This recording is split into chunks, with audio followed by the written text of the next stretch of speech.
Hey, I'm Ryan. This is my brother Daniel. This is Rolls in the Family. And today we are just answering questions.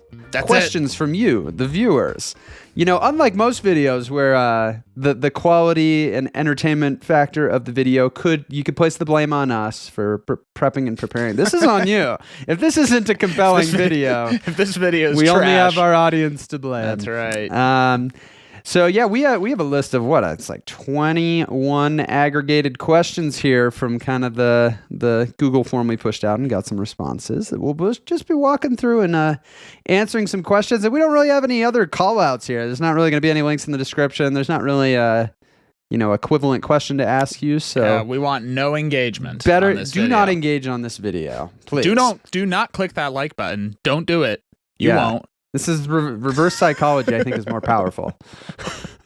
We'll say this is going to be like our most liked videos all of a sudden. It's like, man, that works. That works. We're going to do that every time now. Okay, let's just hop right into it, Daniel. I'll be kind of driving here as far as the questions, but we'll just kind of...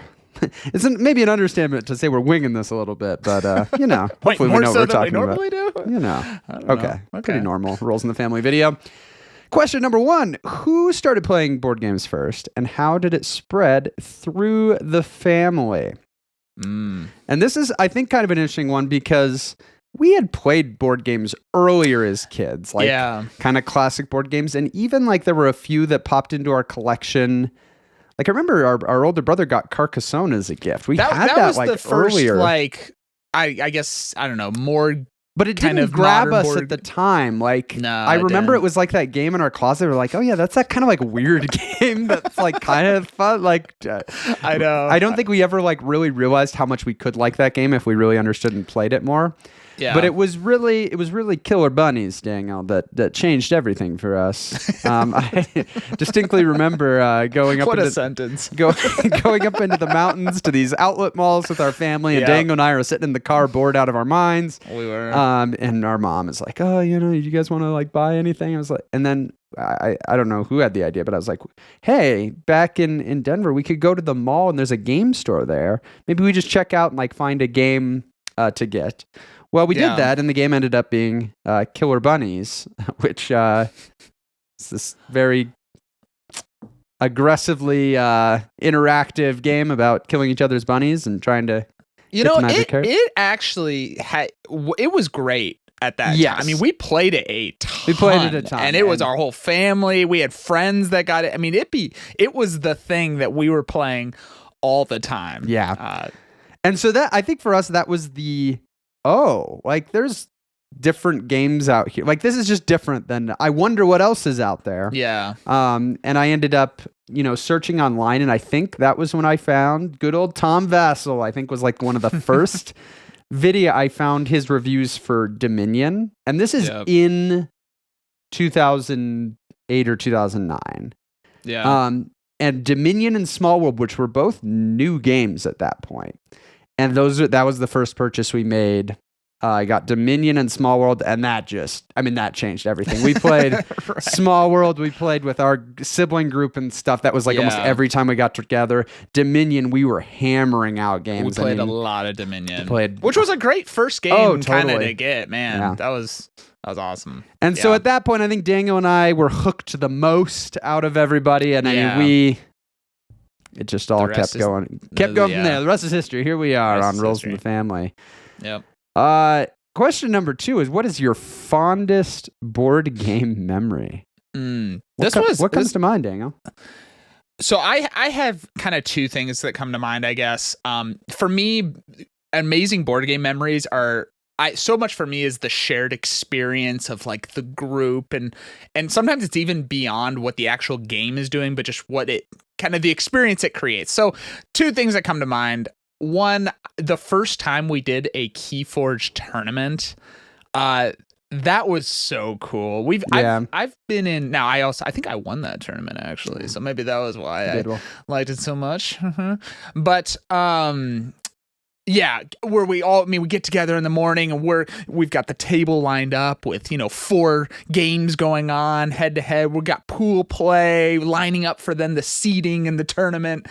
That was just, just an absolute blast, kind of all day event. The second one is also an all day event, but it is just one game, one play.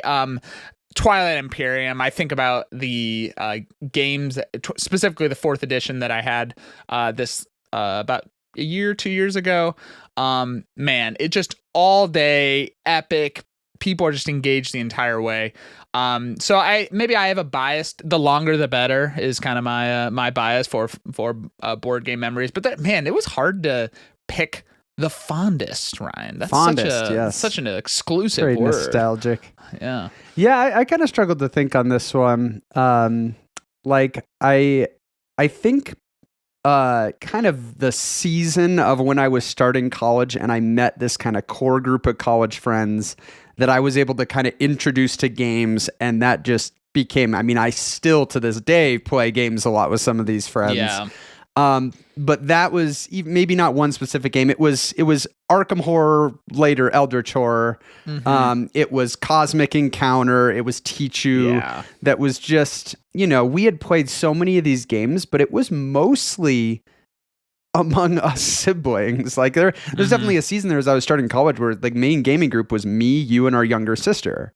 Yeah. Played a lot of games, the three of us. And so just having some other friends that were really into games. And, didn't have to play with Daniel anymore. There were games that we had never really seen their true potential. Cosmic being the best example of that. We played a lot of 3-player games of Cosmic, which in hindsight, I would not really want to play 3-player. I think we thought it was good. Yeah, it was like, this game's fine, but man, it was like another level getting it with the right group.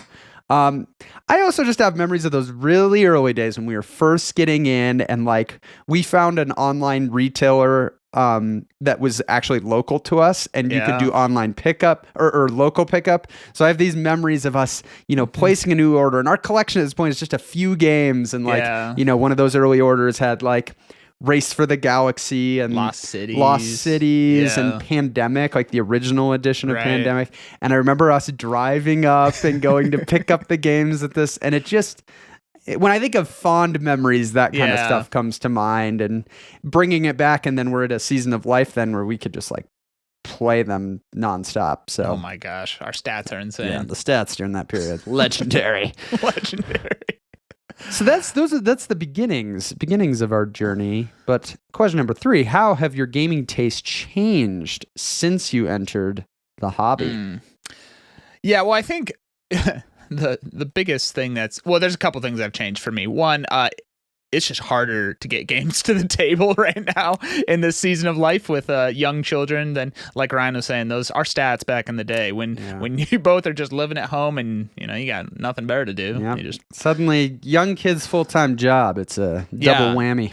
It does make it more challenging. I was thinking about in terms of my tastes or whatnot. I have a bias towards big, epic. I love campaigns, and I still do. That's still the same. But especially as it's become more challenging to play, games like that, my appreciation for really great gateway and short games has gone up a ton, because it's you can have all these long campaign games, but all that matters is what's getting to the table. And the reality is, 80% of the time you've got a situation where it's maybe people who haven't played a ton of games, or you got a short amount of time because there's kids are napping or something like that, and you need something to deliver a great experience. And so I've noticed recently in my collection, I actually think my last birthday gift that you all siblings got me was just geared towards those kind of small, and I was so happy because it's man, these are the things that are getting played a ton right now. So you didn't want a copy of Sworn to just sit on your shelf for a couple of years. It's it's really fun to stare at all these games that you never get to play. So that's probably the way it's changed. Yeah, and I think it's pretty similar for me. I think the less interested in big campaign games, we're huge fans of replayability game. We are looking for games that we want to play over and over and over again, but the ones that say, to play it over and over again, you really want to have the same group. Yeah. And that just starts to get hard right now. I think in some ways, I don't know if some of my tastes have changed as much as just I've understood them better over time, and the kind of games that I gravitate towards.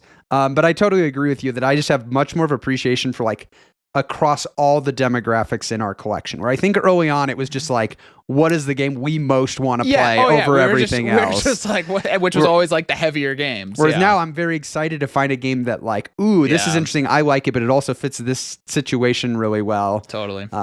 Yep. So we'll see. Now we're documented on the internet. People will know exactly how our gaming tastes change from 2023 onwards. I know. Yeah. The pressure. TBD.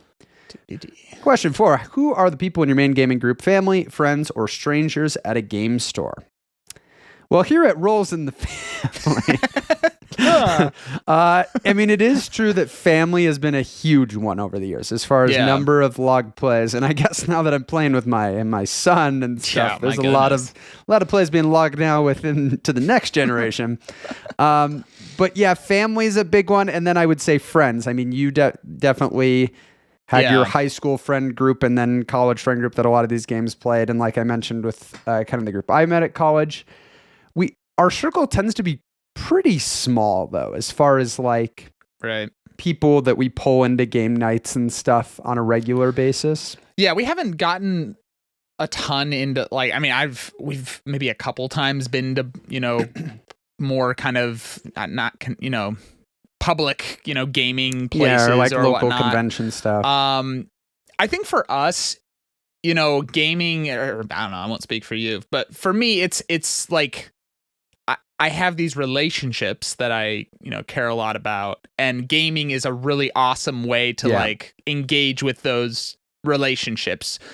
I'm not necessarily looking to like just play a game. Like for me, it's the two coming together. You know what I mean? So like, absolutely, I would be cool playing a game with people, that at a, convention or something like that. But I think it loses a little bit of it for me when versus people I know. And we talked about the limited time in this season of life. Like we don't get that many game nights. So if we're gonna have one, usually it's like I'm gonna host it. I'm gonna try to get games I'm looking to get a table, and I'm gonna try to pull in people that's like, I really need to get together with so and so again and play games again. So it really just depends. But that's I do always have to remind myself like not to just get stuck on the same group, like, because sometimes there's people that like, oh yeah, there's that person I haven't really played games with, but I think they would like games. And like, man, our game's a great way to like start getting to know somebody better, foster relationships more. For sure. But yeah, mostly family and friends at this point. Yeah. Let's see. Question 5. How often do you play games, and is it with the same people or new groups? A little similar here. Yeah, So we kind of already mentioned on the I don't know, for me it's mainly the same people, but like we were mentioning, we love having, couples over, people over, and a game is oftentimes a thing that we try to kind of introduce. You also moved states. So I did move states. So I've been meeting lots of new people. You set yourself up to potentially game with a lot of new people. It's true. In terms of like how often, again, it is. My stats are down from previous years. Like it really, it's hard. I mean, if you took out kids games for me, it's probably the least plays. Yeah, like I've ever been logging since we started.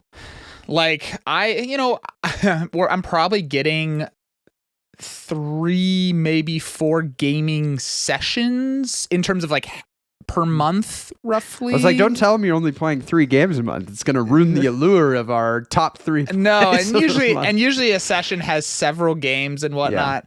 But it's hard, right? I mean, I'm not playing board games every single day, because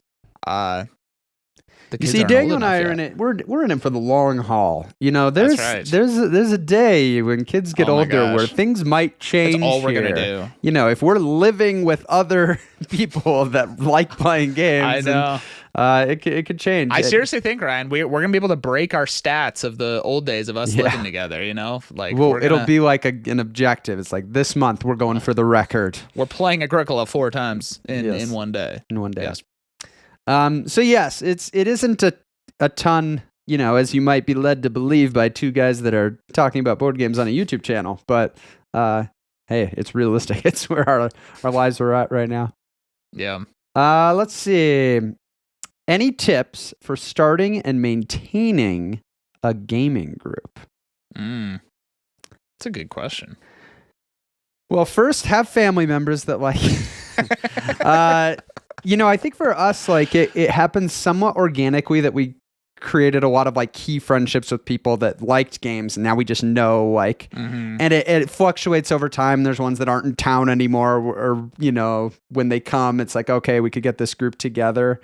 So I don't know that we've ever had this feeling of like, man, I need to like from scratch create seek out new players or something. It's happened a little bit more organically through friendships we've been making. I know you kind of have obviously you moved and met a lot of new people and had to kind of start on this. And I know you also have been doing some stuff like through your church with organizing like more of a event. Yeah, that's been something we've kind of been exploring. And I think for us, gaming flows out of the existing relationships, and so like starting at a place of like who are the people that you're closest with, and then then taking kind of like a look at like, okay, what have they played anything before, what's kind of maybe what are those good intro games.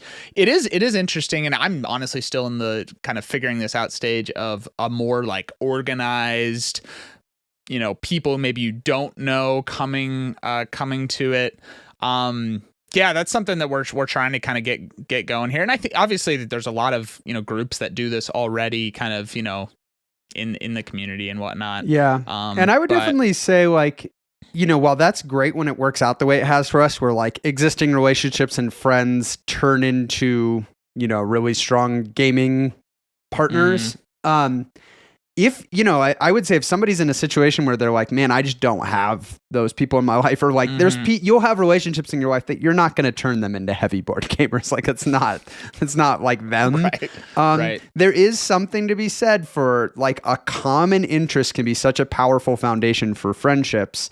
Totally. And like if I didn't have those people in my life, I would probably try to put myself in situations, whether that's going to like local meetups or something, to try to find these, because if you find somebody that's really interested in the same thing, you get talking about board games back and forth, like that could be the beginning of a new friendship. And while like, I think our preference for game nights tends to be like host an in-home game night with a select group of friends, that could be a way you find some of those people. And so there might be some, if I was in that situation, that's how I'd be thinking, is like, man, I got to find some people that like these types of games as much as I do. Yep. Do you ever, Daniel, get bored of a certain mechanism and avoid it in future purchases? Yes. Thank you. So yes. Next question. It was kind of hard to think of like, oh, this mechanism I really, avoid. I think, and we've probably mentioned this on the channel before, we've really cooled on legacy games. To the point of like, I remember initially it was like, oh my gosh, like this is incredible, to now it's like borderline a negative, you know, just because, again, we care so much about like replayability, that the idea of opening secret boxes isn't something that the novelty's worn off a little because we've done them. Yeah. I think we also like, it's hard.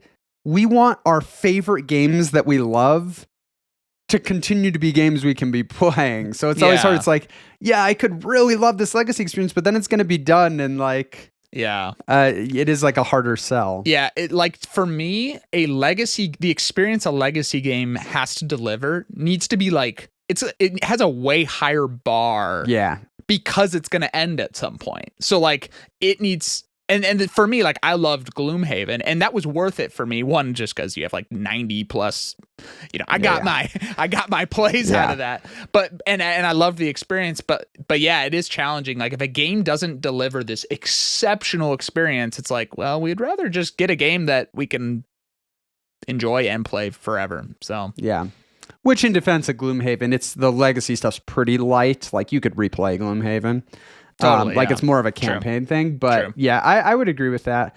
Yeah, I don't know that there's a certain mechanism that comes to mind. There's definitely ones we enjoy more than others, but I find that like games, it's so like a sum of the parts, and like a game is often more than the sum of the parts. So even if there's a mechanism not as big, like it all depends on how it comes together. Like what's the experience I'm getting out of the game? We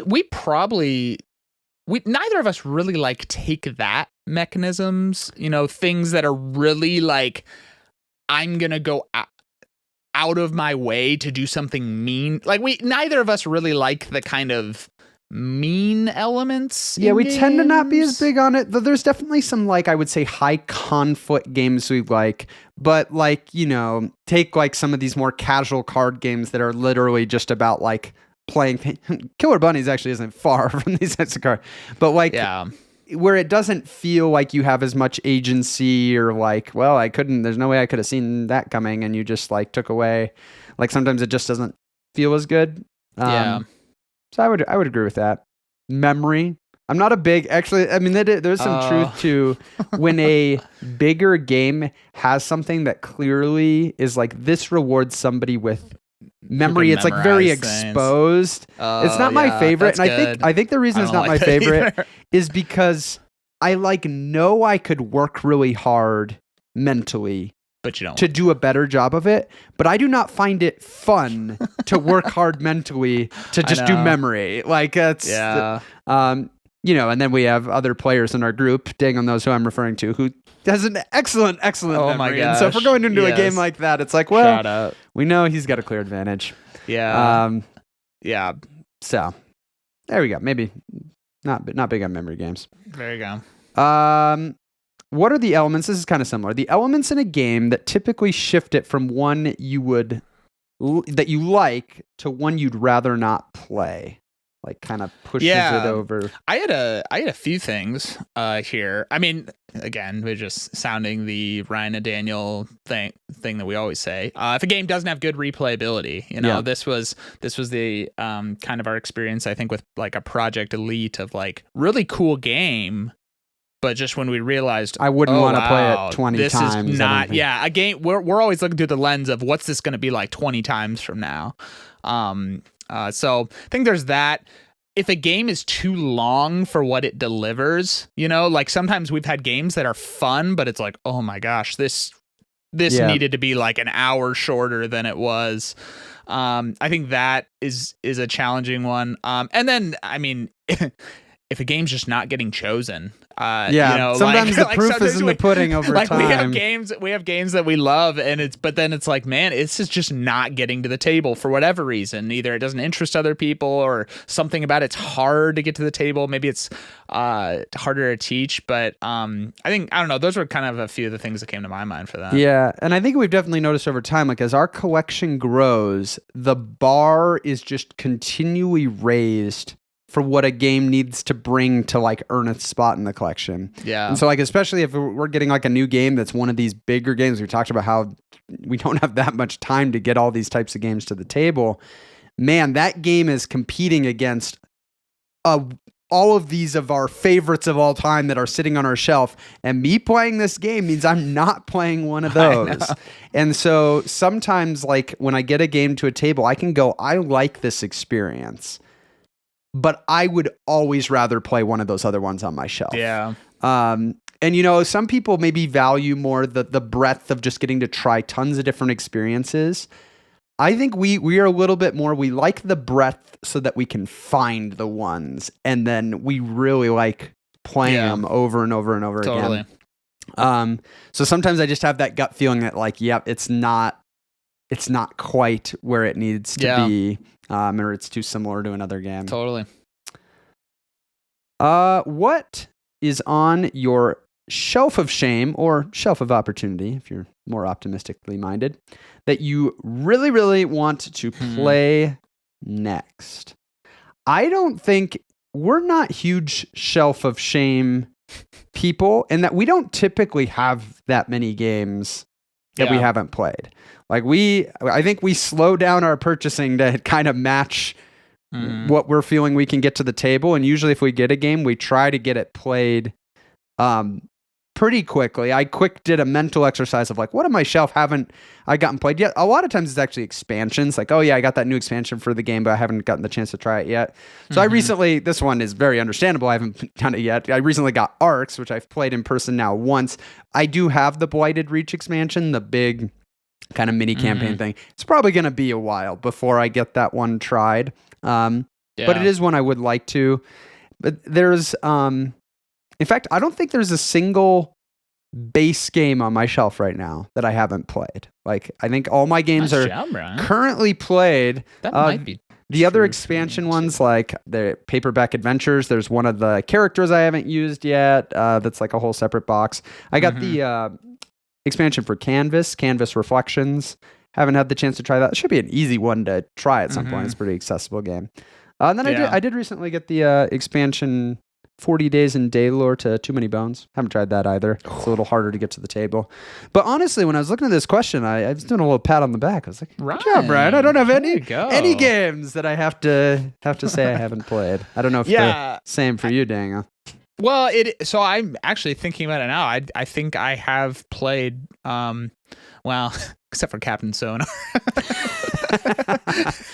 Actually, no, that's not true. I technically have played it, but not the real-time version. That very hard game to get to the table. But there are several games that I really, am just like, I need to get to the table again.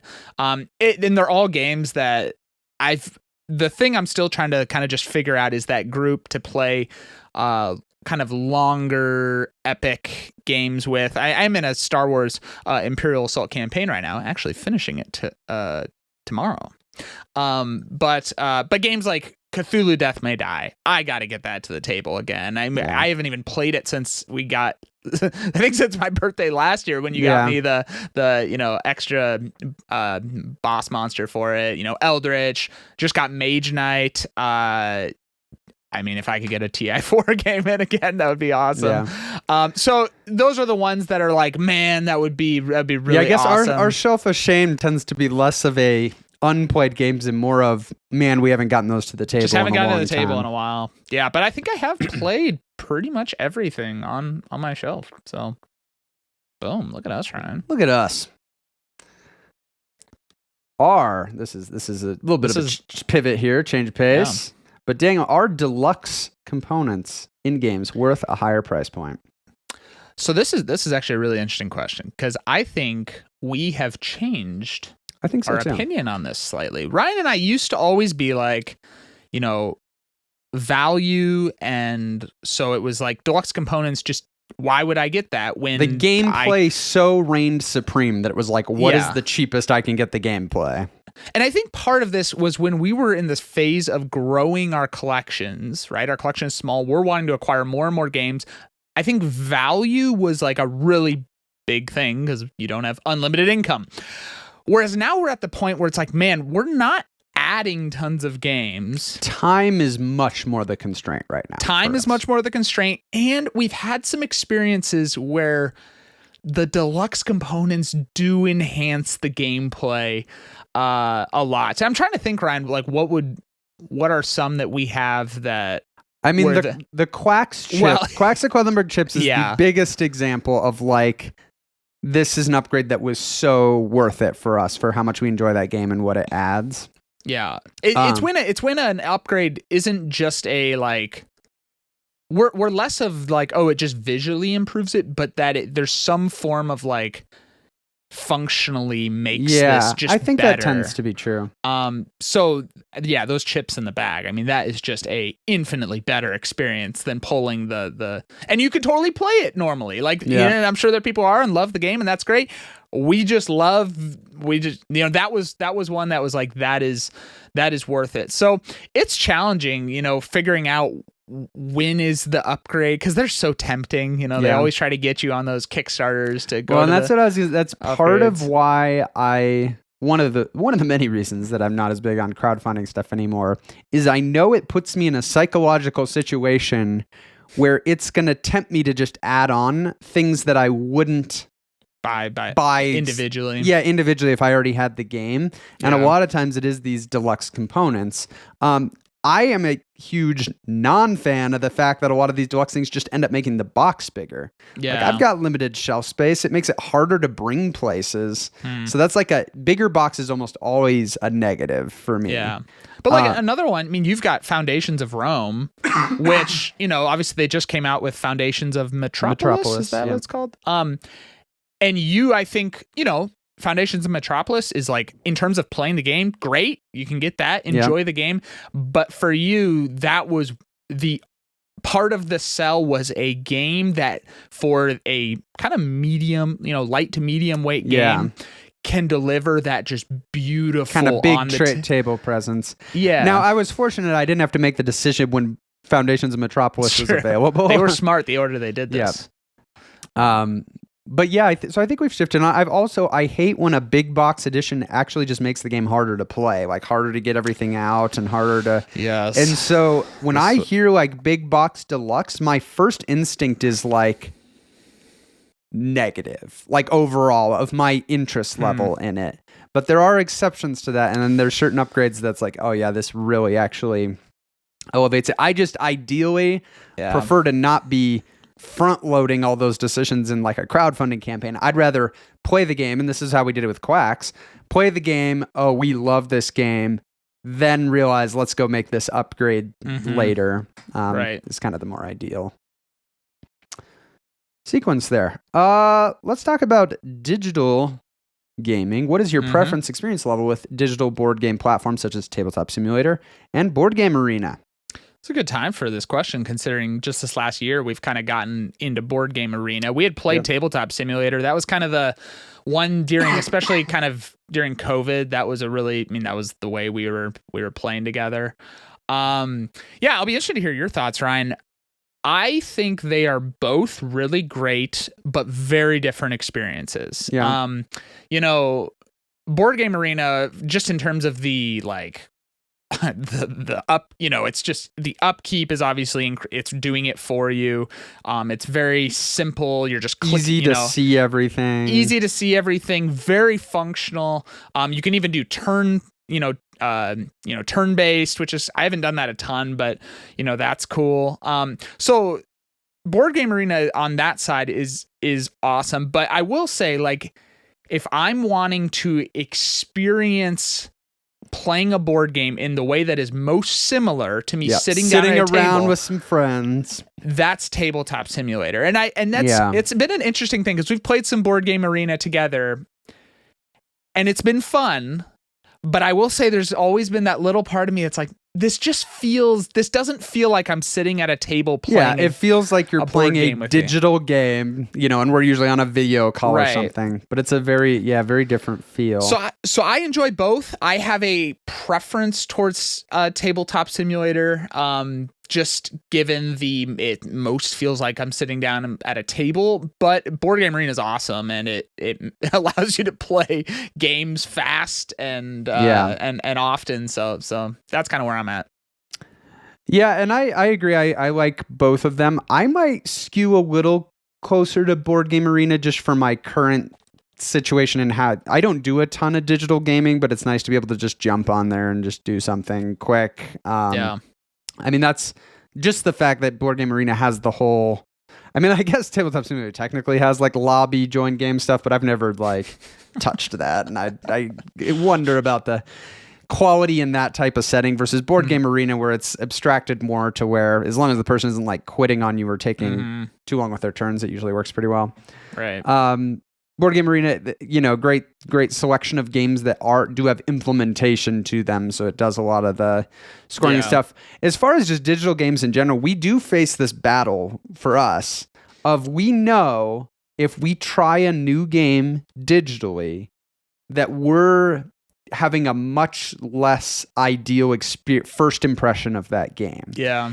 And so we're very hesitant to do that because it's like, I don't want to like get a first impression of a game that is maybe going to keep me from like trying it in person or getting it when if I had gotten it in person and tried it in its most ideal form of in person with my group of friends in person, we might have loved it, and that line can be very close between a game you just like and one you love.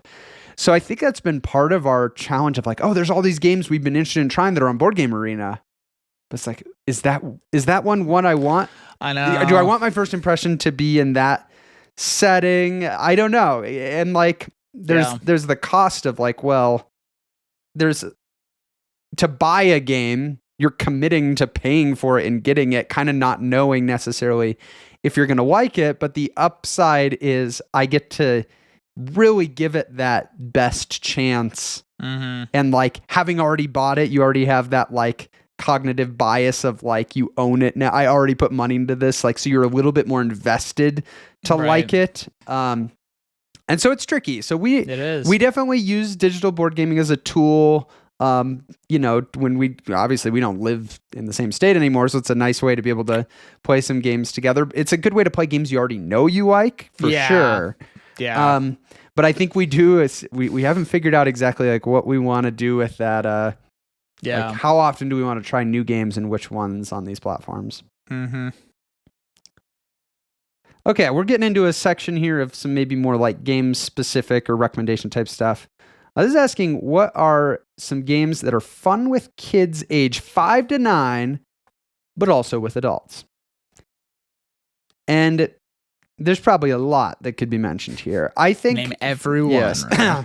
Hold on here.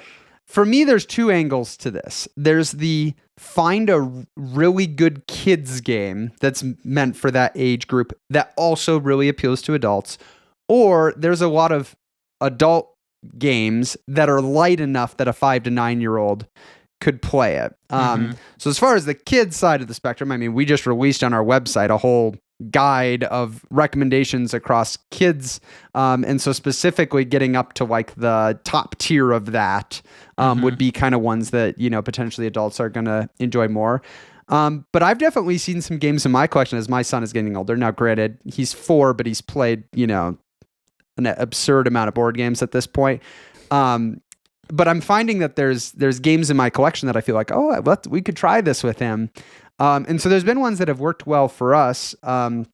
Let's see. Marvel United is one that I think is a really great cooperative. It's got the superhero theme, can be very fun to play. Cooperative helps. Yeah, play with this age group.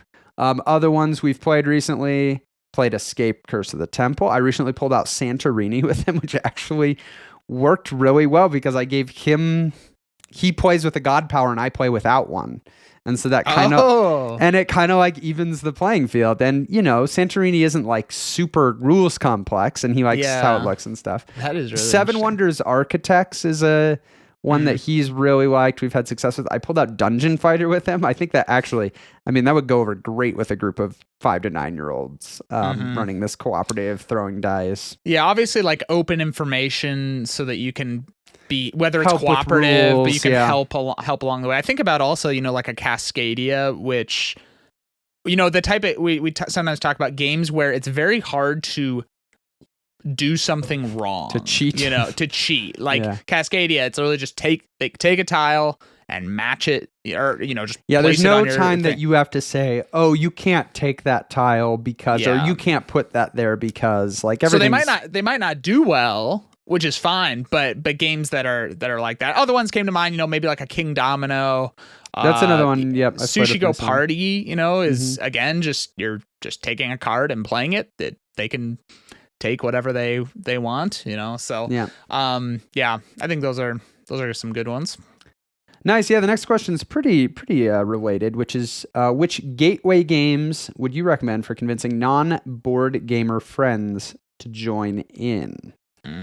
So I think it's interesting, like the non-board gamer friend seems to imply that you kind of know they haven't played anything. Yeah. But it can kind of vary because like I'll have friends or like situations where I'm like, I know nothing about this person. Like I absolutely have no idea. Like you just saw them on the street and said, exactly. Let's no, go like game. You know, some family gathering, somebody brought a friend. Totally. And it's like, okay, I have no idea. And so in those situations, I'm much more likely to err to lighter games that I know the people that like games more are still going to like these games, but I'm just not introducing risk of putting this person in a situation where they're like, why am I playing this? So, you know, one of the classic ones we talk about here is Just One. Like Just One is, there's it's so low risk to play this game, but it also can go over so well with people that maybe are looking for more out of games. Right. A lot of other times, though, I know a little bit about them. Like I might know, they like I know they like these video games, or just I've talked to them and I just get the feel that like I think you would like board games. And so then I think I'll move up to maybe some of my more light to medium strategy gateway games. We praise Quacks of Quedlinburg a lot. That one has gone over. That one's a hit. Fantastic. And actually feels pretty safe in a lot of situations. That somebody's going to like that. You mentioned Cascadia is a good one. Ticket to Ride's an absolute classic. Seven Wonders Architects is one that recently has been a very safe, like as far as like strategy, it is about as accessible as you can get. So there's definitely some that came to mind. Yeah, I was thinking of even just a couple ones in my collection. I know Wingspan is one that if I know the person, if I sense they would like something with a little more meat, that's kind of a more of a gateway one to me. Stone Age is another one like that. I think the one thing that we would recommend is in those situations, like you as the board game owner, player, you choose the game. Like people, sometimes we've fallen into like, oh, well, let me describe every game to you. And, here are the 7 options I think would work best. First of all, they're not going to have any good idea. You're not going to be able to explain the games well enough for them to have a really good idea to know if they'll enjoy it because they really haven't played much. You're the one who knows them and you're the one who knows your games, which means you're the one in the best position to find one. And it'll be a lot faster to just pull something. Yeah, that's something I've learned is just, Daniel, just choose the game. Something. I either pick it or I like narrow it down to 2 and give them a really gut way to decide. It's like, do you feel like gambling on a camel race or do you feel like picking out sushi or something? And it's like, I know either of these are going to go well, so maybe I let you make kind of a thematic decision. Yeah, that's good. Plus, I just like seeing people's faces when I offer camel gambling as an opportunity for the evening. It's enticing. Yeah. This one's pretty specific. We, I guess, have established ourselves as local Agricola experts. But for a simpler 2-player Agricola experience, would you recommend Agricola All Creatures Big and Small or the family version of Agricola? We actually, when Agricola All Creatures Big and Small came out, I think got it as a gift for our sister-in-law. Yeah, that's right. I don't think they were married yet at that time. I remember that. Yeah. I haven't played it, but from what I understand of it, I think it's a no-luck experience. So you would have to know that you're going in, even though it might be more rules light, it may be kind of like chess-like, right? Like where if there's no luck, you can really... and so I think I could see it not working well if one of the players is kind of just like more strategically... minded. They might win every time because it's a no, and that might not be, what you're looking for. The family version of Agricola is good, though I think we both would look at it as a stepping stone to the full Agricola experience. I would have a hard time recommending Agricola as like, just play the that's your way of playing it forever. I think when I hear this, there's just a lot of other games I'd go to recommend, I think, other than these 2. Even since back when, All Creatures Big and Small came out over a decade ago, I think. There are so many good, more accessible 2-player games that have come out over the years. I think of Seven Wonders Duel, Star Realms, some of these abstract ones like Santorini, although maybe that's getting more into kind of the skill-based things. Targi we played recently that was good. Watergate. There's a lot of just like it's a thriving time for kind of small box 2-player games. Right. So personally, I think a lot of the newer ones are probably going to be a better fit or stronger offering than All Creatures Big and Small. I'd agree with that, and I would just say I've played a ton of Agricola games at 2 players. Obviously, they're talking about simpler, but it is fantastic. At 2 players. If you want the full Agricola experience, we're not going to tell you no. Right. Yeah. So very nice. Related, while we're on the Agricola train, what are your thoughts on Caverna? we have not played Caverna. We have not. But we Why is have that, not Ryan? played Caverna because we know that we won't like it as much as Agricola. As well as anyone can know something that, they haven't experienced firsthand. Caverna, in a lot of ways, feels like the Agricola experience for people who didn't love Agricola. Maybe liked it or didn't love it. Caverna could be the answer. More sandboxy, more forgiving.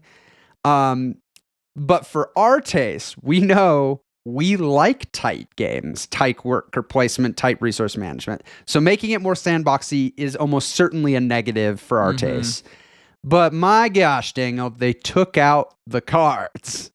Like, Caverna has some stuff with, I think buildings, but it's mostly the same every game. There's not a lot of variability. It's more this big sandbox that you can, every game, kind of decide how you want to go in and do it. And that is just pretty much a non-starter because my favorite thing about Agricola we love it so is much. Getting a hand of these cards every game that's different and how can I apply these to this tight system that I'm familiar with. So we know for our taste, we would probably be like, yeah, this was fun, but I would always play Agricola over this. But I can see why there's people that prefer Caverna. Yeah. I have nothing to add there. I basically just listen to Ryan with what games to buy, and I told Daniel, you better not play Caverna. Or I'm sure if we played it, we'd probably enjoy it. Because it shares so much DNA with a game we love so much. We're gonna enjoy it, but the pieces you took out are some of the cards are literally our favorite part of the game. So yes. What are the best Christian board games? I was trying to think, Daniel. I don't know that we've really played or own ones. Ryan, Redemption. Oh, yes. Back in the way when we were wee little. We should have talked about that in our board gaming journey. We did have some Redemption cards, which is like a Christian offshoot of Magic the Gathering. I don't know that we ever knew how to play that game. I never knew how to actually play I think our older brother figured it out at some point. Yeah. But yeah, I don't think it's something we really seek out. When we're seeking out board games, it's so based on gameplay and how much we think we're going to enjoy it. And the theme is kind of maybe an add-on onto that. So I don't think we're opposed to it. It's certainly a smaller pool of games that are coming out that are in this demographic. Right. I feel like the ones that are maybe going to appeal the most to me are ones where it's kind of more of a setting backdrop to just a very strong game versus something that's kind of more preachy or is just really trying to make a Christian board game or whatever. Right. I think of the example of recently, I'm not gonna be able to pronounce this. It's Jerusalem. It's Jerusalem with an I guess. Anno Domini. I'm probably botching that, but recent one that came out. I haven't played it, but it's based around the Last Supper. And there's a mechanism with actually trying to get the closest to the table. It's kind of an interesting thing, but it's got a lot of historical stuff in it. And from what I saw of it, it looks like just a really solid, interesting game that's set around kind of that theme. So I could see being interested in trying that, but the thing is, my decision to try that is almost entirely going to be driven by how interesting do I think the game is going to be. Right. Yeah. I didn't know much about this game at all, but I remember at our college they had a board game section, and the game Sola Fide was in there, which I remember is something about the Reformation and stuff like that. So less of the Bible, but could always pull out Here I Stand, which is the big 6-hour Reformation asymmetrical war game. I don't know how. There you go. Yeah.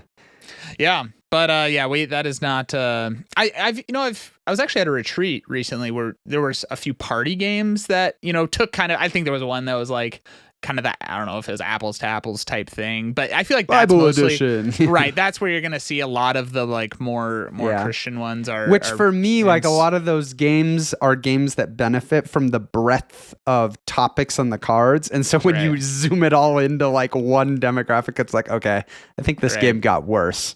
But it depends. I've also seen this game called Deliverance. It's a dungeon crawling angels demons theme thing that's supposed to be pretty good. It's not really the type of game regardless of the theme that I'm looking for these days. But, maybe ones to check out if you're interested.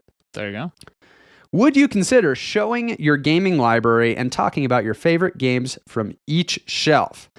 What I would say is comment below if you think it would be interesting if we did like a vlog style, just walkthrough of our shelf. If that's a video people think, it wouldn't be that hard probably for us to... You can see part of my shelf. Yeah, you can see more. No one ever sees Ryan's shelf. So blurry, Dago. You should get a better camera. I know. So much bokeh. Yeah. That might be something to consider. This is a tough question. Maybe the toughest question on the list. What is your favorite individual card/power/ability in a game and why? Was there anything that came immediately to your mind for this, Daniel? Yes. I don't think this is actually like if I legitimately went through everything, this would be my answer. But Ryan, I had to say the wet nurse from Agricola. I wondered if you might.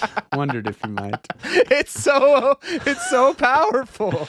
Yeah, I forget exactly the ability. I wrote it down. Okay. Ryan. Whenever you build rooms, you may grow your family by up to the number of rooms that you build. This costs 1 food per person. So for those who don't know, in Agricola, family members is everything. I mean, if you can get another family member, that's you're getting more actions than everyone else. And so to be able to not be blocked, you get to do it as part of the action that's the prerequisite for doing that thing. Yeah, it's now it can be hard, like you got to be feeding these people, like it can sometimes be challenging to pull off, but I've seen some pretty powerful Agricola games run through the wet nurse. I don't know if that's what I wanted to say, but yes. That's a tough, it's a fun card. It's one of those ones that like, I don't know if overpowered cards are like my favorites. This was the first thing that came to mind.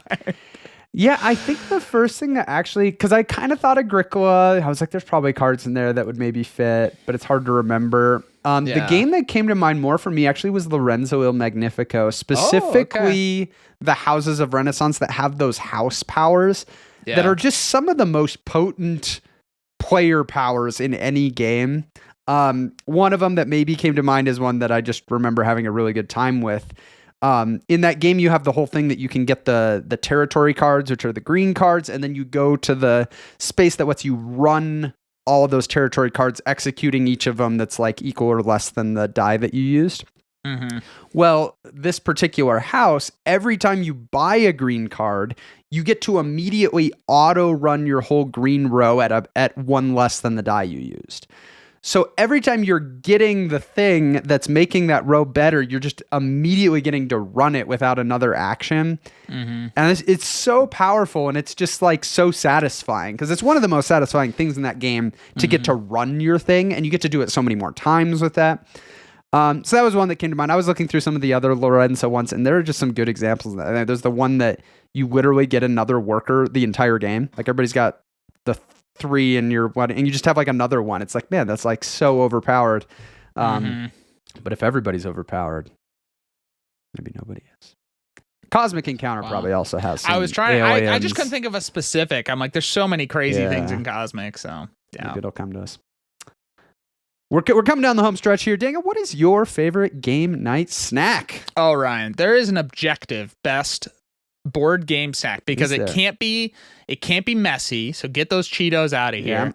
It just needs to be like, something that you can just be eating as you're going and it's good. And the definitive best one that Daniel loves is animal crackers. That was my guess. Oh, it is like they are clean. They taste great. I have memories of somebody bringing out a bowl of animal crackers to the gaming table and minutes later them being devoured by. I love animal crackers.